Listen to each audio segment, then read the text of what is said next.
Hello दोस्तों, I hope आप सभी स्वस्थ और खुश होंगे। आज के इस वीडियो में हम जानेंगे चक्रास के बारे में, उसकी जो डेफिनेशंस हैं, उत्पत्ति और इसके इम्पोर्टेंस के बारे में। मनुष्य केवल स्थूल शरीर फिजिकल बॉडी नहीं है, बल्कि वह ऊर्जा का एक जटिल और गतिशील तंत्र भी है। प्राचीन भारतीय और तिब्बती दर्शन में इसी ऊर्जा तंत्र को समझने के लिए चक्र की अवधारणा दी गई है। चक्र संस्कृत भाषा का शब्द है, तो इसका अर्थ है पहिया या घूमता हुआ वृत्त। ये चक्र हमारे शरीर में ऊर्जा के केंद्र, एनर्जी सेंटर्स हैं, जो निरंतर घूमते हुए ऊर्जा का प्रवाह सुनिश्चित करते हैं।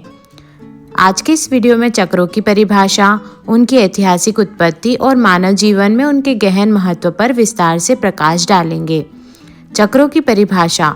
चक्रों को अदृश्य लेकिन अत्यधिक सक्रिय ऊर्जा भंवर, वॉर्टेक्सेस ऑफ एनर्जी के रूप में परिभाषित किया जाता है, जो मुख्य रूप से मेरुदंड मतलब स्पाइनल कॉलम के साथ स्थित होते हैं।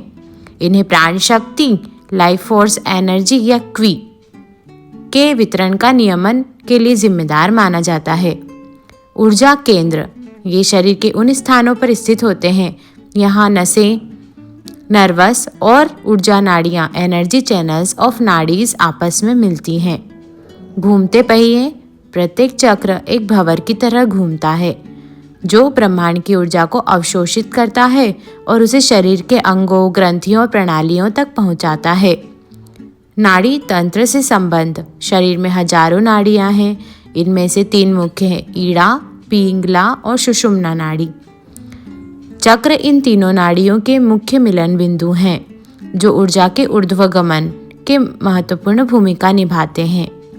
चक्रों की उत्पत्ति और ऐतिहासिक पृष्ठभूमि। चक्रों की अवधारणा का पता हजारों साल पुराने हिंदू धर्म के, वैदिक परंपरा और बौद्ध धर्म के तांत्रिक ग्रंथों में लगाया जा सकता है, जैसे प्राचीन ग्रंथ। चक्रों का सबसे विस्तृत और व्यवस्थित वर्णन उपनिषदों जैसे योग कुंडलिनी उपनिषद और विशेष रूप से तंत्र साहित्य जैसे षट चक्र निरूपण में मिलता है। इन ग्रंथों में न केवल 7 मुख्य चक्रों का वर्णन किया गया है, बल्कि उनकी शारीरिक स्थिति, उनसे जुड़ी ग्रंथियां, रंग, बीज मंत्र और देवता भी बताए गए हैं। योगिक दर्शन के अनुसार पतंजलि योग सूत्र के में अप्रत्यक्ष रूप से शरीर की सूक्ष्म ऊर्जाओं की बात की गई है, जो बाद में हठ योग की परंपरा में चक्र और कुंडलिनी जागरण के रूप में विकसित हुई। हठ योग प्रदीपिका में शरीर शोधन, प्यूरिफिकेशन और ऊर्जा प्रबंधन पर जोर दिया गया है, जिसका अंतिम चक्र लक्ष्य चक्रों को भेदकर कुंडलिनी शक्ति को सहस्त्रार तक पहुंचाना है। तिब्बती परंपरा में, तिब्बती बौद्ध धर्म में भी वज्रयान और तंत्र विद्या में ऊर्जा पहियों या केंद्रों की समान अवधारणा मौजूद है। यहाँ ध्यान, मेडिटेशन और विजुअलाइजेशन के माध्यम से इन केंद्रों को सक्रिय किया जाता है। इस प्रकार चक्रों की उत्पत्ति केवल एक शारीरिक मॉडल नहीं है, बल्कि एक आध्यात्मिक और दार्शनिक ढांचा है, जो शरीर, मन और आत्मा के बीच के संबंध को समझता है। मानव जीवन में चक्रों का महत्व।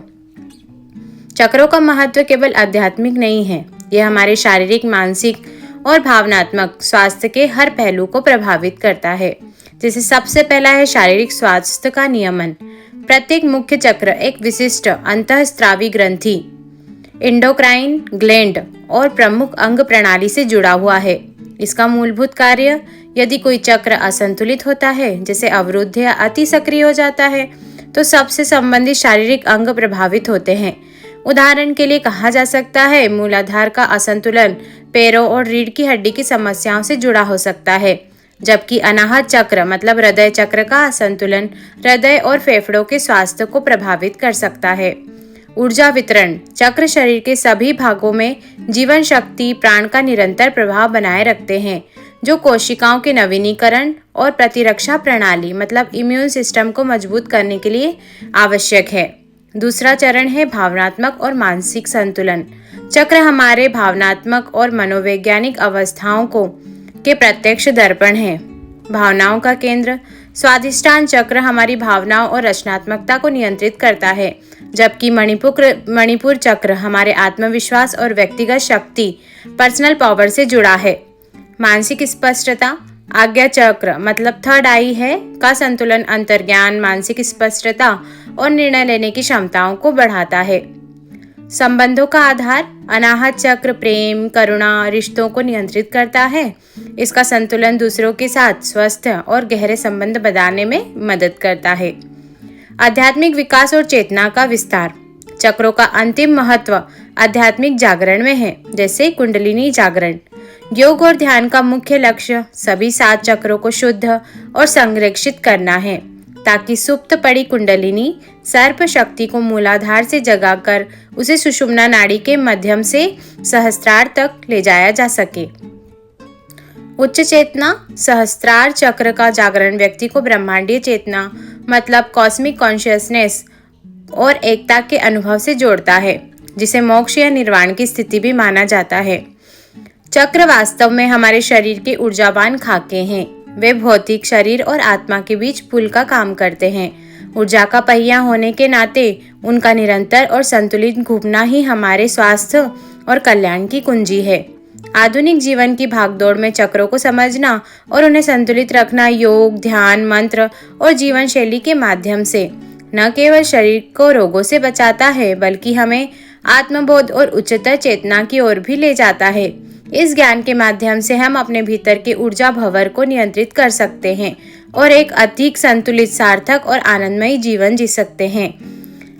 आई होप आपको ये वीडियो ज़रूर पसंद आया होगा। हम मिलेंगे आगे ऐसे ही अनेक वीडियोज़ में। तब तक खुश रहें और सुरक्षित रहें। हमारे चैनल को लाइक और सब्सक्राइब करना बिल्कुल भी ना भूलें। आपका बहुत धन्यवाद।